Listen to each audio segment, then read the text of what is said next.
পরিবারে যদি আপনার নসিহতের জন্য আপনার প্রচেষ্টার অভাবে যদি আপনার সন্তান কোনো দুর্ঘটনা ঘটায়, আপনার সন্তান যদি নষ্ট হয়ে যায় আপনার বেখিয়ালের জন্যে, তাহলে আপনার সন্তানের পাশাপাশি আল্লাহ রাব্বুল আলামিন আপনাকেও জিজ্ঞেস করবেন যে তোমার সন্তানকে তুমি কেন আদব শিক্ষা দাওনি।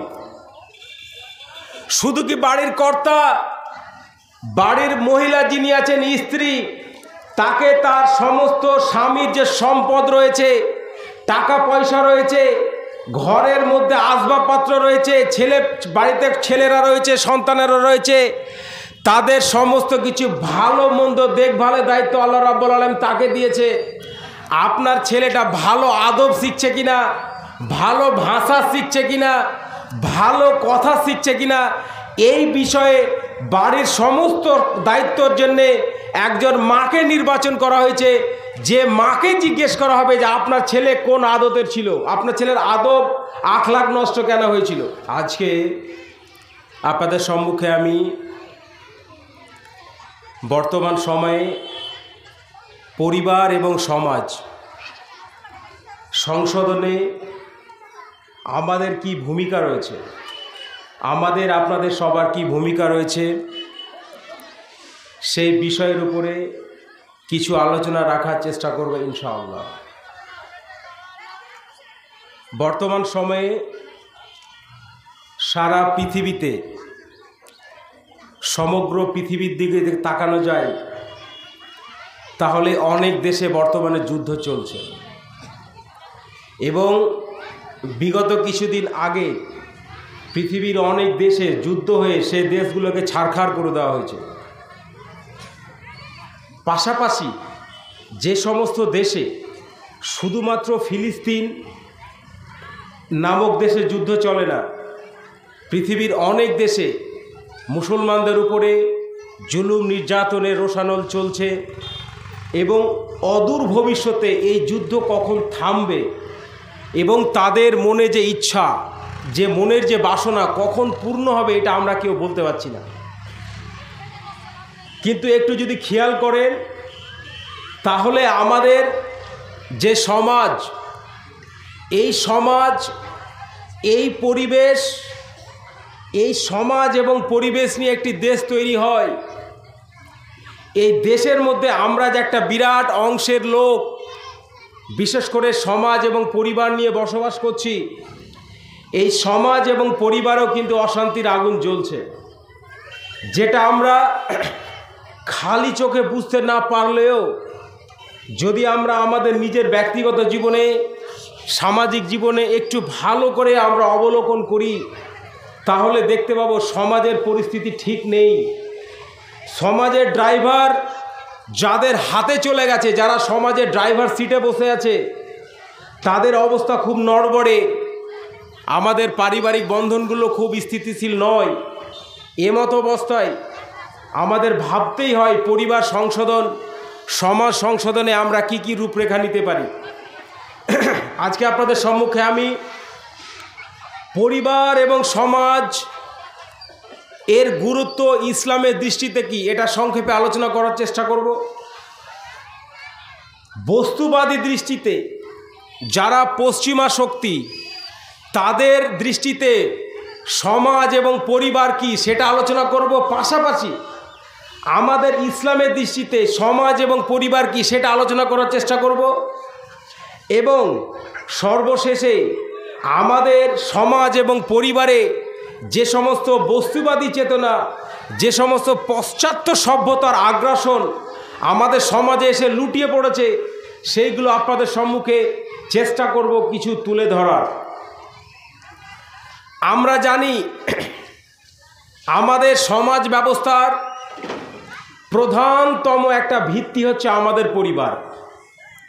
এই পরিবারে আমরা আমাদের পিতা মাতা, সন্তান, স্ত্রী, পরিবারের সমস্ত সদস্যদের নিয়ে আমরা বসবাস করি।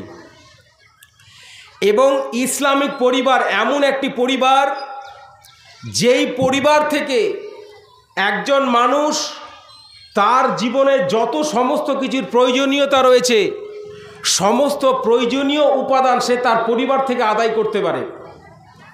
আমরা যখন আমাদের পরিবার থেকে, পরিবেশ থেকে আমাদের প্রয়োজনের সমস্ত জিনিস হাসিল করব, তখন আমাদের কিছু দায়িত্ব থেকেই যায়।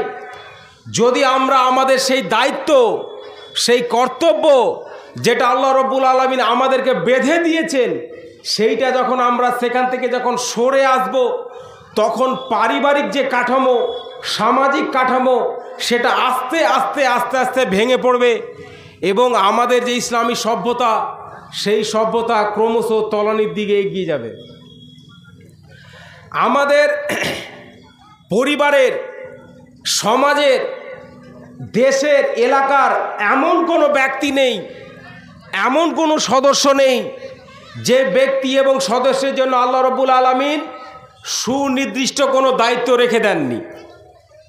সহিহ বুখারী হাদিস নাম্বার 893, আল্লাহ নবী মুহাম্মদ সাল্লাল্লাহু আলাইহি সাল্লাম বলছেন, কুল্লুকুম রাইন ওয়া কুল্লুকুম মাসউলুন আন রাইয়াতি। আল্লাহ নবী বলছেন তোমরা প্রত্যেককে দায়িত্বশীল। এখানে কিন্তু বলেনি বড়রা দায়িত্বশীল, ছোটরা দায়িত্বশীল নয়। এখানে কিন্তু বলেনি আলেমরা দায়িত্বশীল, সাধারণ মানুষরা দায়িত্বশীল নয়, বা শুধুমাত্র নেতাদের উপরও দায়িত্ব দিয়েছে, সাধারণ পাবলিকের উপর দায়িত্ব দেন, এই কথাটা বলেনি।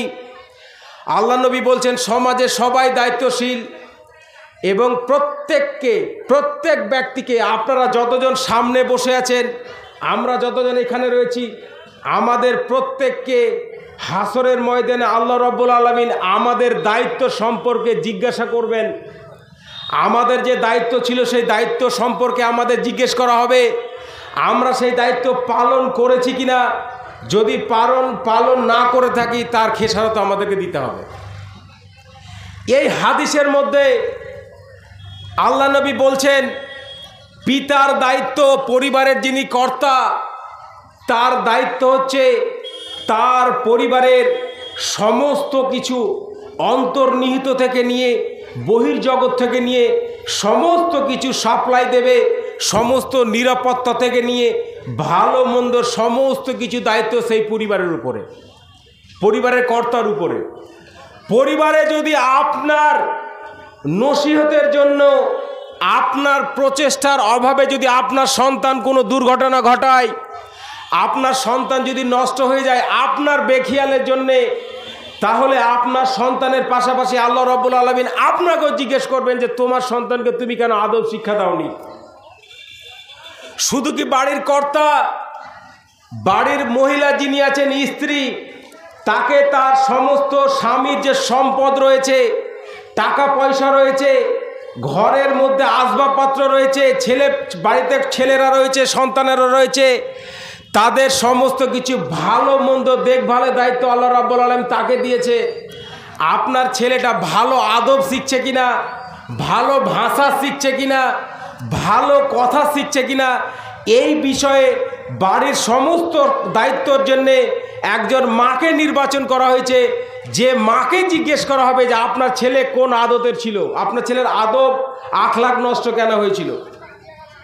শুধু কি তাই, আপনার সমাজে যে সমাজ নেতা রয়েছে, যিনি মডল, সেই মডলকে তার অধীনস্থ যত লোক রয়েছে তাদের মধ্যে যে বিবাদ রয়েছে, তাদের মধ্যে যে সমস্যা রয়েছে, সেই বিবাদের ব্যাপারে তিনি কতটা সচেতন ছিলেন সেইটাও আল্লাহ রাব্বুল আলামিন জিজ্ঞেস করবেন। সেই বিবাদের ব্যাপারে তিনি কতটা ইনসাফপূর্ণ ফায়সালা করেছিলেন সেই ব্যাপারে আল্লাহ রাব্বুল আলামিন হাসর ময়দানে জিজ্ঞেস করবেন। আপনার অঞ্চলের যিনি নেতা তাকে জিজ্ঞেস করা হবে, আপনার এলাকার যিনি নেতা, সমস্ত এলাকার, এই বিরাট এলাকার যিনি নেতা, তাকে সমস্ত বিষয় নিয়ে জিজ্ঞেস করা হবে তুমি তোমার এলাকায় ইনসাফ করেছিলে কিনা। যখন ভোট চলে আসে তখন আমরা সবাই মেম্বার হতে চাই, সবাই সভাপতি হতে চাই, কিন্তু আপনি জানেন না যদি আপনি মেম্বার হয়ে যান ভালো কথা হতে পারেন, আপনি যখন একটা বুথের মেম্বার হবে তখন বুথে যদি 1200টা লোক থাকে তাহলে 1200টা লোকের প্রতি আপনি ইনসাফ করলেন কিনা আল্লাহ আপনাকে জিজ্ঞেস করবেন। 1200 লোক 5 বছরে তাদের সঙ্গে কোনো ইনসাফ বেইনসাফ হয়েছে কিনা, তাদের যে দায়িত্ব, তাদের উপরে যে আপনাকে আল্লাহ ক্ষমতা দিয়েছিলেন, সেই ক্ষমতার ব্যাপারে আপনি নেতা, বুথের মেম্বার, এলাকার মেম্বার, আপনি সচেতন ছিলেন কিনা আল্লাহ আপনাকে জিজ্ঞেস করবে, প্রধানকেও জিজ্ঞেস করবে যে তোমার সমস্যার ব্যাপারে তুমি বড় ইনসাফ করেছিলে কিনা। কিন্তু ভাই বলতে তো খুব কষ্ট হয়, আজকালকার যুগে আমাদের যারা জনপ্রতিনিধি তাদের মধ্যে ভীষণ সচেতনতার অভাব, তাদের মধ্যে আল্লাহ ভীরুতা, তাদের মধ্যে আমানতদারিতা, সরকারের সম্পদ নিয়ে যে আমানতদারিতা সেটার বড়ই অভাব। যাদেরকে আপনি সমাজের ড্রাইভার সিটে বসিয়ে দিয়েছেন তাদের মধ্যে ন্যায়পরায়ণতা, সততা, আমানতদারিতার বড়ই অভাব থাকার কারণে আমাদের সমাজে আজকে অন্যায়কে ন্যায় বলে বিবেচনা করা হচ্ছে। যেটা অন্যায় সেটাকে মানুষ ন্যায় বলছে, যেটাকে আত্মসাৎ সেটাকে মানুষ ইনকাম বলছে, ওটাকে আত্মসাৎ বলতে পারে না। যেটা জেনা সেটাকে মানুষ জেনা বলতে পারে না, যেটা সুদ সেটাকে মানুষ সুদ বলতে পারে না। কারণ আমাদের মধ্যে অন্যায়, আমাদের মধ্যে ব্যভিচার এইটা এতটা বেড়ে গেছে এবং এই সমস্ত বিষয় এতটা ইনসাফহীনতা আমাদের সমাজে পরিলক্ষিত হচ্ছে যে নোংরাকে নোংরা বলার মতো ক্ষমতা আমাদের হারিয়ে গেছে।